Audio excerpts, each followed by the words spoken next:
In the years leading up to that first Earth Day, many Americans became concerned about what they saw as unchecked air and water pollution and the destruction of forests and other ecosystems. Dennis Hayes was the first Earth Day national coordinator.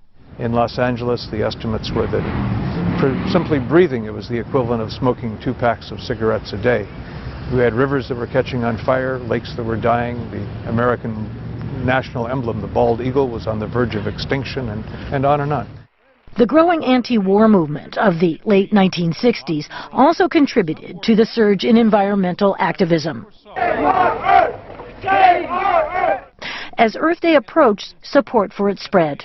On April 22nd, 1 in every 10 Americans took part in rallies, concerts, educational programs, and cleanup projects. It was to raise a set of issues, to tie them all together into one fabric, so that the people who were fighting against pesticides and the people who were fighting to stop freeways cutting through their neighborhoods, or fighting against air pollution, or fighting to preserve a wetland, would realize that they had common values.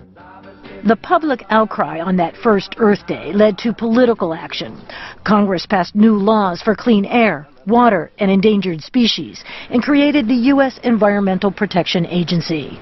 40 years later, the annual observance is a global event, with 1 billion people taking part in a multitude of events.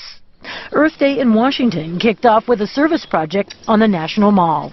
We're going to be doing some weeding, we're going to be doing some mulching, and we're also going to be picking up some of the debris around the tidal basin over there. It's good to have volunteers always. Anybody who can help is good, because we have to cut, mow, string trim, we do it all. The National Mall has been turned into an eco-village with tents and globes that artists have sculpted and painted. Non-profit groups are here, along with foreign embassies, corporations, and federal agencies.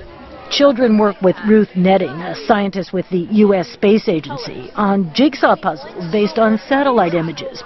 She says the activity engages children to care about the planet. Every little bit helps, so I hope we keep working at taking care of what we have. Nate Beyer, the Earth Day Network's 2010 campaign director, says people from all walks of life have come to urge Congress to take action on one of the most critical environmental issues, climate change. They want a climate bill because a climate bill is a jobs bill, because it's a national security bill, and because it's a bill that ensures that future generations, our children and our children's children, will have an environment in which they can thrive. Unlike Earth Day 1970, which focused on local and national fixes, the response today must be global, says Earth Day 2010 Chair Dennis Hayes. And we really now need to move to a new style of governance that relates to planetary affairs. Earth Day events in Washington continue through the week, culminating, as in years past, with a climate rally on Sunday.